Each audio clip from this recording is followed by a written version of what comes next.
नमस्कार दोस्तों, target with SDM आप सभी का स्वागत है। आज हम लोग साइंस के कुछ महत्वपूर्ण एमसीक्यू लेकर आए हैं जो प्रत्येक एग्ज़ाम के लिए अत्यंत महत्वपूर्ण है। चाहे वो बीपीएससी जे का मेंस हो या बीपीएससी हो या एलडीसी हो, एसएससी हो, रेलवे हो, यूपीपीसीएस जिसका एग्ज़ाम 13 जून को होने वाला है, आरओ एआरओ का एग्ज़ाम 1 अगस्त को होने वाला है और 67वीं बीपीएससी का एग्ज़ाम अक्टूबर में होने वाला है। जुलाई में उसका नोटिफिकेशन आएगा और अक्टूबर में उसका प्री एग्ज़ाम लिया जाएगा। आप कह सकते हैं कि जिस भी एग्ज़ाम में यदि साइंस से क्वेश्चन है उन सभी परीक्षाओं के लिए यह वीडियो अत्यंत ही महत्वपूर्ण साबित होगा। और मेरे आंसर देने से पहले आप इसमें आंसर क्वेश्चन के साथ आंसर भी दिया गया है, आप उसको देखने से पहले आप प्रयास करें और देखें, खुद को जांचें आप कि आपसे इस 40 से 50 प्रश्न में कुल कितना प्रश्न आपसे सॉल्व हो रहा है। 66 बीपीएससी के रिजल्ट के बाद बहुत सारे मित्र मेरे मायूस होंगे। अब मायूस को दूर कीजिए और मज़े से होली का मज़ा लीजिए और होली के बाद अपने आप को फिर से पुनः एक नई उत्साह, एक नई जोश, एक नई उमंग और एक नई सोच के साथ अपने आप को प्रिपेयर कीजिए और 67वीं बीपीएससी में आप लग जाइए। तो चलिए देखते हैं पहला प्रश्न क्या है। यह जो प्रश्न उठाया गया है यह पीसीएस जे के मेंस से यह प्रश्न उठाया गया है जो प्रीवियस ईयर में पूछा जा चुका है। और पीसीएस जे के मेंस में साइंस का एक पेपर होता है, उस पेपर में फिल इन द ब्लैंक्स भी पूछा जाता है। अब आपके मन में एक प्रश्न आएगा कि यूपीपीसीएस में तो फिल इन द ब्लैंक्स नहीं पूछा जाता है, बीपीएससी में तो नहीं पूछा था, फिर आप कैसे बोलिए आप मिलेगा। बस क्वेश्चन सेम रहता है, बस पूछने का तरीका अलग है, आंसर भी आपका सेम होगा। इसलिए आप सब के लिए यह बहुत ही अत्यंत महत्वपूर्ण है। तो चलिए देखते हैं पहला प्रश्न क्या है। व्यक्ति की इच्छा अनुसार अंकुचित और प्रसारित होने वाली पेशियों को डैश कहा जाता है। व्यक्ति की इच्छा अनुसार अंकुचित और प्रसारित होने वाली पेशियों को क्या कहा जाता है, इसे वो ऑप्शन दे सकता है। तो वो ऑप्शन में 4 देगा, ऐच्छिक, अनैच्छिक, संवेदी और प्रेरक। तो राइट आंसर ऐच्छिक। तो व्यक्तियों की इच्छा अनुसार अंकुचित और प्रसारित होने वाली पेशियों को डैश पेशियाँ कहा जाता है, तो ऐच्छिक पेशियाँ कहा जाता है। नेक्स्ट, जिन पेशियों में इच्छानुसार अंकुचन और प्रसारण नहीं होता उन्हें डैश पेशियाँ कहते हैं, उन्हें अनैच्छिक पेशियाँ कहते हैं। किसे? तो जिन पेशियों में इच्छानुसार अंकुचन और प्रसारण नहीं होता है उन्हें अनैच्छिक पेशियाँ कहते हैं। नेक्स्ट, अंगों की संवेदना मस्तिष्क तक पहुंचाने वाली तंत्रिका को डैश कहते हैं। तो अंगों की संवेदना मस्तिष्क तक पहुंचाने वाली तंत्रिका को संवेदी तंत्रिका कहते हैं। यहाँ पर तांत्रिक लिखा गया मिस्टेक से, यह गलत होगा, यहाँ पर तंत्रिका होगा।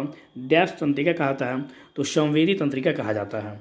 नेक्स्ट, मस्तिष्क का आदेश अंगों तक पहुँचाने वाली तंत्रिका को डैश कहते हैं।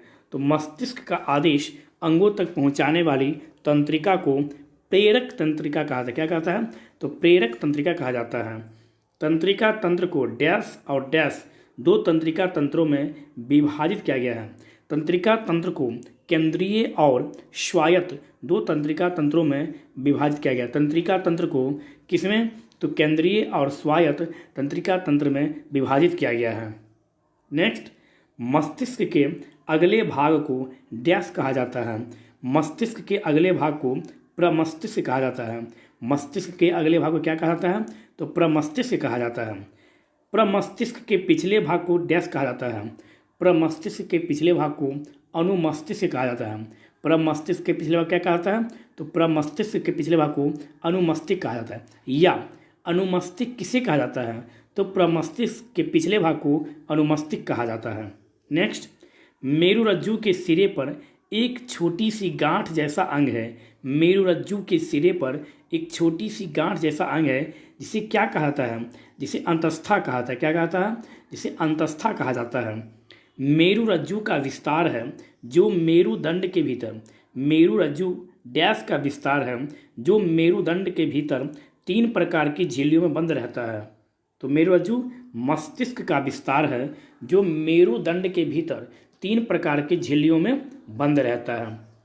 नेक्स्ट, मेरु तंत्रिका मेरुरज्जु से 2 मूलों द्वारा जुड़ती है। मेरु तंत्रिका मेरुरज्जु से 2 मूलों द्वारा जुड़ती है।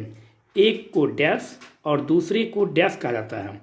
एक को पश्चमूल और दूसरे को अग्रमूल कहा जाता है। नेक्स्ट, ग्रंथि कोशिकाओं का एक समूह है जिससे स्रावित रसायन को डैश कहा जाता है। क्या है? तो ग्रंथि कोशिकाओं का एक समूह है जिससे स्रावित रसायन को हार्मोन कहा जाता है। क्या कहा जाता है? तो हार्मोन कहा जाता है। नेक्स्ट, जो ग्रंथि नलिका के माध्यम से अपना स्राव उड़ेलती है, जो ग्रंथि नलिका के माध्यम से अपना स्राव उड़ेलती है उसे बहिस्रावी ग्रंथि कहते हैं। क्या कहते हैं उसे? उसे बहिस्रावी ग्रंथि कहते हैं। जिन ग्रंथियों को स्राव उड़ेलने के लिए नलिकाएं नहीं होती है उन्हें डैश कहा जाता है, उन्हें अंतःस्रावी ग्रंथि। मतलब क्या?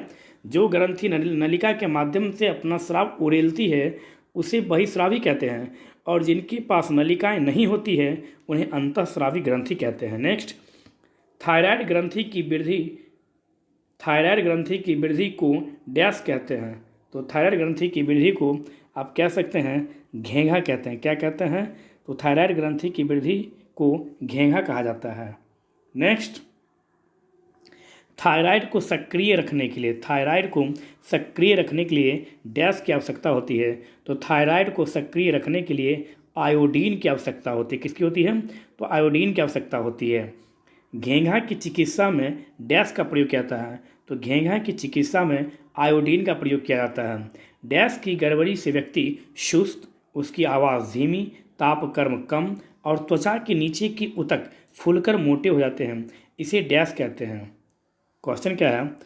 क्वेश्चन यह बोल रहा है कि डैश की गड़बड़ी से व्यक्ति सुस्त, उसकी आवाज़ धीमी, तापक्रम कम और त्वचा के नीचे के ऊतक फूलकर मोटे हो जाते हैं, इसे डैश कहते हैं। तो थायराइड की गड़बड़ी से, किसकी गड़बड़ी से? तो यहाँ पर थायराइड की गड़बड़ी से व्यक्ति सुस्त होता है, उसकी आवाज़ धीमी हो जाती है, तापक्रम कम हो जाता है उसके शरीर का, त्वचा के नीचे के ऊतक फूलकर मोटे हो जाते हैं। इस बीमारी को क्या कहते हैं? इससे मिक्सोडीमा कहते हैं। इसे क्या कहते हैं? इसे मिक्सोडीमा। और किसी कारण? तो थायराइड की गड़बड़ी के कारण। नेक्स्ट, पैराथायराइड ग्रंथि रक्त में डैश की मात्रा नियंत्रित करती है। तो पैराथायराइड ग्रंथि रक्त में कैल्शियम की मात्रा को नियंत्रित करती है। दोनों गुर्दे पर एक एक अंतःस्रावी ग्रंथि है जिसे डैश ग्रंथि कहा जाता है, इसे अधिवृक्क ग्रंथि भी कहा जाता है। नेक्स्ट, अधिवृक्क ग्रंथि से स्रावित हार्मोन को डैश और डैश कहा जाता है। अधिवृक्क ग्रंथि से स्रावित हार्मोन को डैश और डैश कहा जाता है।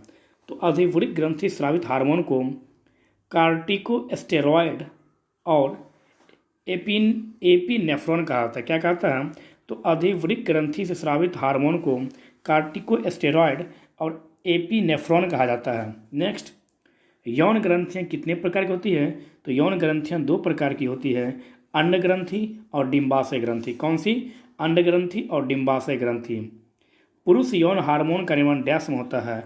पुरुष यौन हार्मोन का निर्माण अंड ग्रंथि में होता है। कहाँ होता है? अंड ग्रंथि में होता है। नेक्स्ट, स्त्री यौन हार्मोन का निर्माण कहाँ होता है? तो स्त्री यौन हार्मोन का निर्माण डिंबाशय में होता है। डैश और डैश पुरुष हार्मोन है, टेस्टोस्टेरोन और एंड्रोस्टेरोन। टेस्टोस्टेरोन और एंडोस्टेरोन यह दोनों हार्मोन जो है यह दोनों पुरुष हार्मोन है, जबकि एस्टेरोन और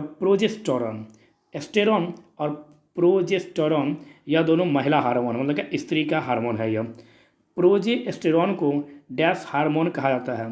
तो प्रोजेस्टेरोन को गर्भ हार्मोन भी कहा जाता है। मतलब क्या?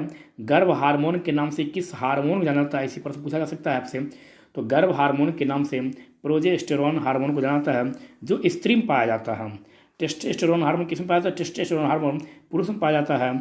और एंड्रोस्टेरोन हार्मोन किस में पाया जाता है? तो एंड्रोस्टेरोन हार्मोन पुरुष में पाया जाता है। महिला में कौन सा? तो एस्टेरोन और प्रोजेस्टेरोन पाया जाता है। डैश मानव की सबसे बड़ी ग्रंथि, यकृत मानव की सबसे बड़ी ग्रंथि है। नेक्स्ट, पित्त का स्राव कहाँ से होता है? तो पित्त का स्राव यकृत से होता है। नेक्स्ट, पित्त का संचय डैश में होता है, पित्त का संचय पित्ताशय में होता है। नेक्स्ट, यकृत के नीचे नाशपाती के आकार की एक छोटी सी थैली है। यकृत के नीचे नाशपाती के आकार का एक छोटी सी थैली है, जिसे क्या कहते हैं? तो जिसे आप कह सकते हैं पित्ताशय। क्या कहते हैं जिसे हम लोग? पित्ताशय कहते हैं।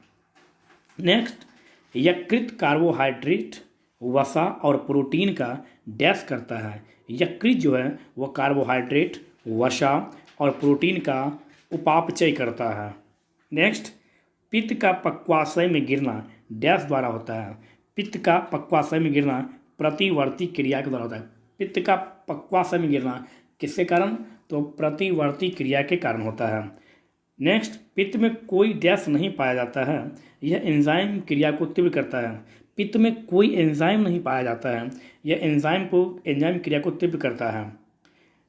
नेक्स्ट, डैश एक साथ श्वसन और उत्सर्जन दोनों कार्य करता है। फुफ्फुस एक साथ श्वसन और उत्सर्जन दोनों कार्य करता है। फुफ्फुस जो है वह एक साथ श्वसन और उत्सर्जन दोनों प्रकार का कार्य करता है। डैश जल में घुले कार्बनिक और अकार्बनिक पदार्थों को छानकर रक्त से अलग करता है। तो ब्रिक गुर्दा किडनी जो है यह। नेक्स्ट, ब्रिक में रक्त में डैश की सांद्रता, ब्रिक में रक्त में लवण की सांद्रता और डैश की मात्रा संतुलित बनाए रखता है, जल की मात्रा को संतुलित बनाए रखता है। ब्रिक डैश दाब पर नियंत्रण करता है, ब्रिक परासन दाब पर नियंत्रण करता है। नेक्स्ट, पाचक नाल में खाद्य पदार्थों की जो डैश और डैश अभिक्रियाएं होती है उन्हें पाचन क्रिया कहते हैं।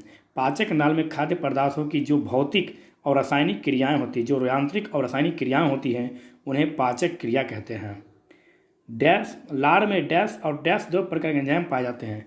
लार में टाइलिन और माल्टोज दो प्रकार के एंजाइम पाए जाते हैं, यह भी आप यहाँ याद रखें। और लार का पीएच मान कितना होता है? जब पूछिए आपसे तो क्या बताएंगे आप? तो लार का पीएच मान होता है 6.5, यह आप यहाँ से याद रखेंगे। नेक्स्ट, अमाशय की दीवार पर स्थित ग्रंथियों से तीव्र आम्लिक रस निकलता है, उसे क्या कहते हैं? उसे आम्लिक रस कहते हैं। नेक्स्ट, भोजन जब पक्वाशय में उतरता है इसमें यकृत से डैश तथा अग्नाशय से डैश और डैश आकर मिलते हैं। भोजन जब पक्वाशय में उतरता है तो इसमें यकृत से क्या निकलता है, यह पूछ रहा है। तो प्रश्न क्या है? भोजन जब पक्वाशय में उतरता है तो इसमें यकृत से क्या मिलता है? तो इसमें यकृत से पित्त निकलता है, अग्नाशय से अग्नाशयिक रस आकर मिलता है और इंसुलिन आकर मिलता है। क्या मिलता है? पित्त, अग्नाशयिक रस और इंसुलिन। नेक्स्ट, पचे भोजन का अवशोषण डैश में होता है। पचे हुए भोजन का अवशोषण छोटी आंत में होता है। छोटी आंत की दीवार से निकलने वाले रस को आंत्र रस कहते हैं। नेक्स्ट, डैश में माल्टोज, सुक्रोज, लैक्टोज और इरेप्सिन चार प्रकार के एंजाइम पाए जाते हैं। आंत्र रस में माल्टोज, सुक्रोज, लैक्टोज और इरेप्सिन नामक एंजाइम पाए जाते हैं। नेक्स्ट, इरेप्सिन प्रोटीन के अनपचे भाग को डैश में परिवर्तित कर देता है। इरेप्सिन प्रोटीन के अनपचे भाग को डैश में परिवर्तित कर देता है। इरेप्सिन जो है वह प्रोटीन के अनपचे भाग को अमीनो अम्ल में परिवर्तित कर देता है। नेक्स्ट, छोटी आंत को आरंभिक भाग को डैश कहा जाता है। इसकी लंबाई 12 इंच होती है। छोटी आंत के आरंभिक भाग को पक्वाशय कहा जाता है। नेक्स्ट, मुंह से मल द्वार तक भिन्न भिन्न मोटाई की 33 फीट लंबी टेढ़ी मेढ़ी नली को क्या कहा जाता है? मुंह से मल द्वार तक भिन्न भिन्न मोटाई की 33 फीट लंबी टेढ़ी मेढ़ी नली को पाचक नाल कहा जाता है। नेक्स्ट, अग्नाशय एक साथ डैश और डैश दो प्रकार ग्रंथि है। अग्नाशय एक साथ बहिस्रावी और अंतःस्रावी दो प्रकार की ग्रंथि है। अग्नाशय से स्रावित रस को आग्नाशयिक रस कहा जाता है। नेक्स्ट, अग्नाशय का एक भाग लैंगरहैंस द्वीपिका की बीटा सेल से इंसुलिन स्रावित करती है। अग्नाशय का एक भाग लैंगरहैंस द्वीपिका की बीटा सेल से, किससे? तो बीटा सेल से इंसुलिन स्रावित करती है। उसके बाद कभी पूछेगा आपसे, तो इंसुलिन रक्त शर्करा की मात्रा को नियंत्रित रखता है। कौन रक्त शर्करा को नियंत्रित रखता है? तो इंसुलिन जो है यह रक्त शर्करा को नियंत्रित रखता है। इंसुलिन का समुचित स्राव न होने पर क्या होता है? तो इंसुलिन का समुचित स्राव न होने पर मधुमेह नामक रोग होता है। यह भी आप यहाँ से याद रखेंगे।